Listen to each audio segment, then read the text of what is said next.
Project योगेश्वरम एक आम आदमी की पहल है, एक ऐसा सपनों का घर बनाने की उन बच्चों के लिए जिनका इस धरती पर कहने के लिए अपना कोई भी नहीं, और जहां इन प्यारे बच्चों को शिक्षा, भोजन, एक जीवन लक्ष्य और बहुत सारी खुशियां मिल सके।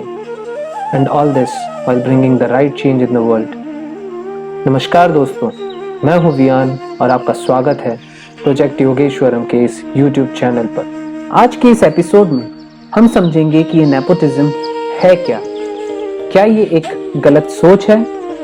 क्या इसकी वजह से प्रतिभावान और टैलेंटेड लोगों को इसकी कीमत चुकानी पड़ती है? साथ ही हम समझेंगे कर्म के चक्रों को और कैसे हम समाज की मानसिकता को बेहतर बनाने की कोशिश कर सकते हैं। जुड़े रहिए हमारे साथ।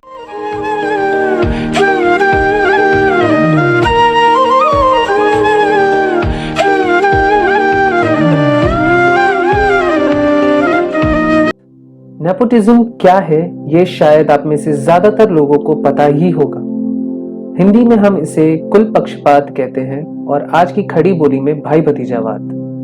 सरल शब्दों में समझने की कोशिश करें तो इसका मतलब है गहन संबंधियों और रिश्तेदारों की ओर झुकाव और तरफदारी। बट पिछले कुछ सालों में जब से फिल्म इंडस्ट्री के रिलेटेड मीडिया द्वारा इस शब्द को प्रयोग में लेना शुरू किया गया है, तब से भले ही किसी व्यक्ति को इंग्लिश ना आती हो, पर उसे नेपोटिज्म का मतलब जरूर पता है। और कहीं एक ऐसा चित्र सभी के दिमाग में छप गया है जैसे ये सिर्फ फिल्म इंडस्ट्री में होता है, पर ऐसा नहीं है। खेल हो, राजनीति हो, व्यापार हो या आपका परिवार, पक्षपात सभी जगह होता है। तो क्या नेपोटिज्म यानी कि कुल पक्षपात गलत है? मेरे हिसाब से किसी भी विचार या सोच को गलत या सही कहने से पहले हमें समझना होगा कि वो सोच उत्पन्न कैसे हुई और हमारे समाज में उसकी जड़ें कितनी गहरी है। कुल पक्षपात इस दुनिया में युगों युगों से चला आ रहा है, चाहे वो वर्ण व्यवस्था यानी कि कास्ट सिस्टम की वजह से हो, या फिर अपने खून, अपने कुल या फिर अपनी संतानों की तरफ अप्रतिबंधित प्रेम और अभिनतता की वजह से हो। द्वापर युग में महाभारत के दानवीर कर्ण की कहानी हो या आज के राजनीतिक दलों की परिस्थिति हो, यह पक्षपात हम आसानी से कह सकते हैं कि शायद अनंत काल से चला आ रहा है और इसीलिए इसकी जड़ें इतनी गहरी हो चुकी हैं। एक आम आदमी भी अपनी दुकान पर काम करने वाले व्यक्ति को सिर्फ पगार देता है, उसे एक दिन अपनी दुकान भेंट नहीं कर देता। उसका व्यापार कुछ वक्त के बाद उसके बच्चे या प्रिय संबंधी ही संभाल सकते हैं। ये बहुत ही सामान्य सोच है और सामाजिक व्यवस्था में बहुत ही नॉर्मल सी सिचुएशन भी। पर आज के समाज में नेपोटिज्म का नाम सुनते ही हमारे दिमाग में सबसे पहली तस्वीर किसकी आती है? यस, फिल्म स्टार्स और उनके बच्चे। हम लोगों को समझना होगा कि मीडिया हर वो संभव कोशिश करती है आम आदमी को अपनी ओर खींच कर लाने में जहां से वो पैसे कमा सके। एक आम आदमी और उसकी परेशानियों पर गिनती की कुछ कहानियां आपको आज की न्यूज में देखने को मिलती हैं। पर अगर किसी फिल्म स्टार का ब्रेकअप हो जाए, उनके बच्चे का नाम क्या रखा गया है या उनके किसी पालतू जानवर की तबीयत खराब हो जाए तो वो मीडिया और न्यूज चैनल पर हेडलाइन बन जाती है। फिल्म इंडस्ट्री ग्लैमर से भरी हुई दुनिया है और हर आम आदमी अपने दिन में अंदाजन 1 से 2 घंटे इसके साथ बिताता है, अपने टीवी सेट्स पर, मोबाइल फोन्स पर या सिनेमा हॉल्स में। सोचिए, ये आपकी मानसिकता और सोच पर कितना प्रभाव छोड़ सकती है। लोग धारावाहिकों में प्रदर्शन करने वाले कलाकारों से इस तरह से जुड़ जाते हैं कि उन्हें लगने लगता है जैसे वो असल जिंदगी में भी वैसे ही होते हैं। उन्हें लगता है जैसे उनके चहेते एक्टर्स कोल्ड ड्रिंक्स पीते हैं, नूडल्स खाते हैं और वही शैम्पूज और फेयरनेस क्रीम्स लगाते हैं जिनके विज्ञापन वो करते हैं। सोचिए, क्या इन सभी प्रोडक्ट्स को यूज करके उनके जितना सुंदर दिखना पॉसिबल है? आप जवाब जानते हैं, पर फिर भी इन प्रोडक्ट्स के गुलाम बन चुके हैं। ये खुद एक बहुत इंपॉर्टेंट टॉपिक है जिस पर मैं कभी और अलग से वीडियो बनाकर बात करना चाहूंगा। मुझे कमेंट्स में जरूर बताएं अगर आप इस टॉपिक पर वीडियो देखना चाहते हैं। फिल्म इंडस्ट्री के पीछे की सच्चाई कई बार हम तक पहुंचाई गई है, वो भी मीडिया द्वारा ही, क्योंकि उन्हें पता है कि आम आदमी इन किरदारों से कितना जुड़ा हुआ है। उन्हें पता है कि इनके संबंधित कोई भी न्यूज लोगों का ध्यान उसकी ओर खींचेगी और टीआरपी बढ़ाएगी। आपने कई बार देखा होगा मीडिया किस तरह से स्टार किड्स के उन बेवकूफी वाले वीडियोस को प्रमोट करेगा जिसमें किसी स्टार किड ने किसी सवाल के जवाब में गलती से ये कह दिया। Questions. Who is the president of India? Pranab Mukherjee. Prithviraj Chauhan. इसमें शौक रखती हैं आप, क्या आपको पसंद है? शौक, मैं एक्चुअली मेरे टंग को मेरे नोज तक टच कर सकती हूँ। How cute. It's my talent. Very nice. Oh, not bad.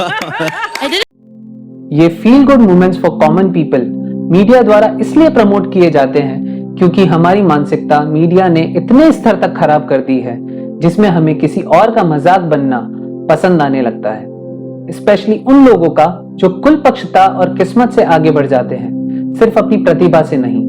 ये सब एक मायाजाल है जिसे रोज आपको किश्तों में परोसा जाता है आपकी मानसिकता को बदलने के लिए। मैं नहीं कहता कि किसी पर व्यंग्य करना गलत है या किसी की बातों का खंडन करना गलत है, पर अगर यह सब समाज की सोच को दूषित और प्रभावहीन करने के उद्देश्य से हो रहा है ताकि एक निचली स्तर की मानसिकता को जन्म दिया जा सके, तो यह आपत्तिजनक है।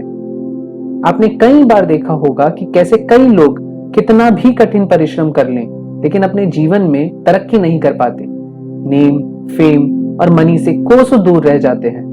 पर दूसरी ओर कई लोग बहुत ही कम समय में पढ़ाई करके अच्छे नंबर ले आते हैं या फिर कम मेहनत करके बड़ा व्यापार खड़ा कर लेते हैं। हमारी संस्कृति हमेशा से हमें यह बताती रही है कि हमारा जीवन हमारा अपना कर्म है, our own action through which we make our own destiny। सभी अपना भविष्य खुद अपने कर्मों से बनाते हैं। उनका जन्म किसी घर में होना जो संपन्न हो या ना हो, उनके जन्म जन्मांतर के कर्मों का फल है जिसे आप चाहकर भी नहीं बदल सकते क्योंकि यह कुदरत द्वारा संचालित है। This is how universe works, which nobody has control over। हमारा कंट्रोल सिर्फ और सिर्फ हमारे आज के कर्मों पर है। वर्तमान में कैसे जीना चाहिए इसे और बेहतर समझने के लिए ऊपर राइट हैंड साइड पर आए लिंक पर क्लिक कीजिए। आपको आपके माता पिता, रिश्तेदार या दोस्त सफल बनाने के लिए पैसों और अपने कॉन्टेक्ट से एक प्लेटफॉर्म इजीली दिलवा सकते हैं, पर वो आपके दिमाग में, आपके शरीर में प्रतिभा, पॉजिटिव इमोशंस और कर्म करने की चाह को नहीं भर सकते। This is only under your control. उसमें सफल होना पूर्ण तरीके से सिर्फ और सिर्फ आपके एक्शंस यानी कि आप कैसे कर्म करते हैं उस पर डिपेंड करता है। कई लोग ये कहेंगे कि नेपोटिज्म की वजह से बहुत सारे प्रतिभावान लोग आगे नहीं बढ़ पाते। एक अनडिजर्विंग इंसान के पास इजीली अवेलेबल रिसोर्सेज और कॉन्टेक्ट्स की वजह से एक डिजर्विंग व्यक्ति को वो काम या पोजीशन या इस सिचुएशन में कहें तो एक फिल्म नहीं मिल पाती। पर क्या यह सच नहीं कि कुदरत के नियम हमसे कहीं ज्यादा ताकतवर हैं? जैसा मैंने कहा कि आपको प्लेटफॉर्म तो मिल जाएगा पर आप सस्टेन नहीं कर पाओगे अगर आप में कर्म करने की चाह नहीं है। और इस बात के आपके पास कई उदाहरण हैं। इन द लॉन्ग रन अगर आप कर्म चक्र को समझ गए तो आप समझ जाएंगे कि जो नियति है उसमें आपको आपके हर कर्म के फल को, चाहे वो अच्छे हों या बुरे, उन्हें पे ऑफ करना जरूरी है। जो व्यक्ति परिश्रम करने से खुश है वो कभी भी विफलता से दुखी होकर कर्म करना नहीं छोड़ेगा। इनफैक्ट वो कभी भी फल की चिंता ही नहीं करता, और जो फल की चिंता नहीं करता वो अपने आप ही कर्म चक्र से मुक्त रहता है। वो असल मायने में अपना जीवन जीता है। मेरा मानना है कि कुल पक्षता को समाज से निकालना लगभग इम्पॉसिबल है क्योंकि इसका आधार परिवार है।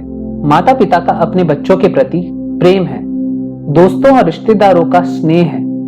आप कितना भी चाहें, पर जहां प्रेम, मोह और अभिन्नता किसी चीज का आधार है, आप उसे समाप्त नहीं कर सकते। पर एक चीज की जा सकती है, हम कॉन्शियसली ये कोशिश जरूर कर सकते हैं कि जिन लोगों को अपॉर्चुनिटीज नहीं मिल पा रही, टैलेंटेड होने के बावजूद उन्हें हम कैसे सपोर्ट करें, इसके बारे में सोच सकते हैं। फिल्मों के कॉन्टेक्स्ट में बात करें तो उनकी मूवीज थिएटर में या लीगल प्लेटफॉर्म्स पर देखिए जिन एक्टर्स ने सच में कुछ अच्छा काम किया है, ताकि उन्हें और काम मिल पाए, और इस तरह से नहीं। चुनावी प्रक्रिया के दौरान देश की भलाई का चुनाव कीजिए, बस ये सोचकर नहीं कि मेरा काम इस एमएलए या एमपी की वजह से आसानी से हो जाएगा। व्यापार में उन्हें सपोर्ट कीजिए जो डिजर्विंग है, जो परिश्रम करने के लिए तत्पर हैं। यह सपोर्ट कैसा भी हो सकता है, पैसे से, एजुकेशन से या सिर्फ नॉलेज शेयर करके, पर इसे कीजिए। इससे आप समाज में अंतर ला पाएंगे। शायद इसके बाद हम गर्व से यह कह पाएंगे, अरे आज राजा का बेटा राजा नहीं बनेगा, राजा वही बनेगा जो हकदार होगा।